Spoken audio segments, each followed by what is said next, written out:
La Caisse est en progression. Cette année, là, on a atteint là, plus de 18 000 membres là, pour la Caisse de la Côte-de-Beaupré. Et si on regarde du côté plus des chiffres, des faits saillants qui se sont tenus par rapport à l'Assemblée générale, on parle de volume d'affaires de combien, grosso modo, ici à la Caisse? Bien, qui frôle le 1,6 milliard de dollars là, en 2023, qui est en progression là, de plus ou moins 4 là, dans la dernière année. Et on parle d'un excédent qui a touché pour l'année 2023? Oui, de ristourne qui est de 1,4 million de dollars, qui se sépare en deux. En fait, 1 250 000 ristournés directement aux membres, selon le volume de produits, selon le volume d'affaires et les produits, et 150 000 qui s'en va directement dans le fonds d'aide au développement du milieu. Et ça, je pense que c'est quelque chose qui vous intéresse beaucoup. C'est un fonds qui vous permet d'aider les entreprises et les organismes à pouvoir développer des projets.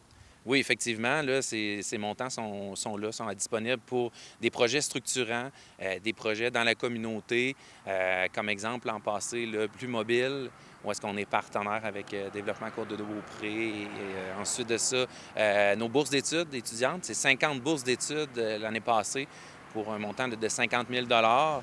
Et puis, ensuite de ça, il y a le programme embarqué, c'est dans les écoles, où est-ce qu'on a aidé nos jeunes à apprendre à faire du vélo, nos jeunes du primaire, avec un beau programme. Fait que le fonds sert à des projets, là.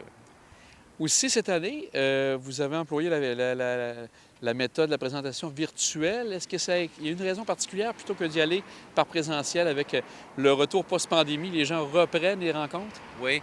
Bien, la formule 100 virtuelle permet aux gens d'y avoir accès là, partout sur le territoire.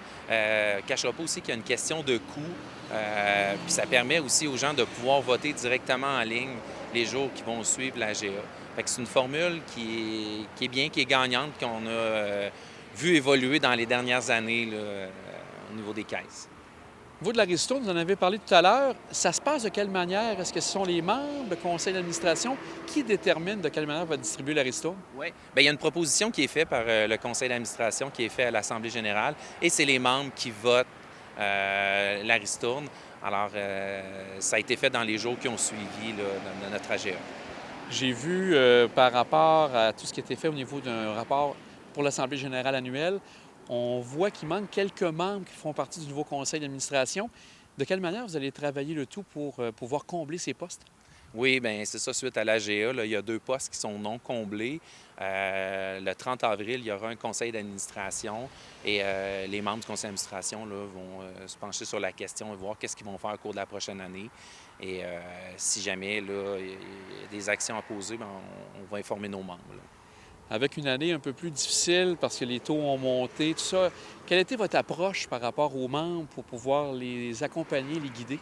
Oui, bien, on avait, la Fédération nous a fourni des outils pour pouvoir accompagner nos membres. Fait qu'on a été proactifs, on a fait beaucoup d'appels auprès des membres pour voir avec eux comment ça se passe leur budget, est-ce qu'ils ont besoin d'accompagnement. Fait qu'il y a beaucoup de gens qui ont rencontré nos conseillers dans la dernière année. On va poursuivre aussi en 2024, hein, on le sait, là, les hausses de taux n'ont pas commencé à baisser encore. Fait qu'on est beaucoup dans l'accompagnement avec nos jeunes. Donc, on peut dire que la caisse ici de la Côte-de-Beaupré est en santé? Oui, la caisse est en parfaite santé. On est fiers. Super travail de la part de nos équipes, de nos employés, nos administrateurs impliqués. Nos membres sont là. Fait que oui, on peut dire qu'on est en bonne santé. On est fiers.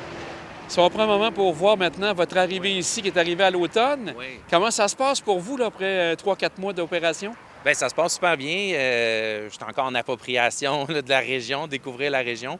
Mais rapidement, je me suis impliqué. Je fais partie du conseil d'administration de développement Côte-de-Beaupré. Fait que je m'implique dans la communauté. J'ai commencé à rencontrer les différents élus municipaux. Fait que ça va super bien au niveau de l'intégration. Là, très heureux, belle région. On le voit aujourd'hui, il fait beau. Près du fleuve, on a un petit vent, mais non, très content là, de mon arrivée. Pour 2024, est-ce qu'il y a des éléments que vous pouvez nous parler déjà? Qu'est-ce qui s'en vient pour la caisse en 2024? Oui, bien, pour 2024, là, comme je dis, on va continuer d'être proactif auprès de nos membres. On veut s'impliquer davantage dans le développement des affaires dans la communauté. Il va y avoir des annonces aussi. On a des beaux projets qu'on travaille en partenariat avec différents partenaires dans la communauté. Fait que, pour 2024, là, c'est ça. Puis c'est de mettre les bases, continuer au niveau de la caisse. Pas mal nos projets. Bien, on va surveiller avec grande attention. Un grand merci, Pascal, pour le temps pris. On vous souhaite bonne chance et une bonne continuité pour 2024. Bien, merci beaucoup. Au plaisir de vous voir.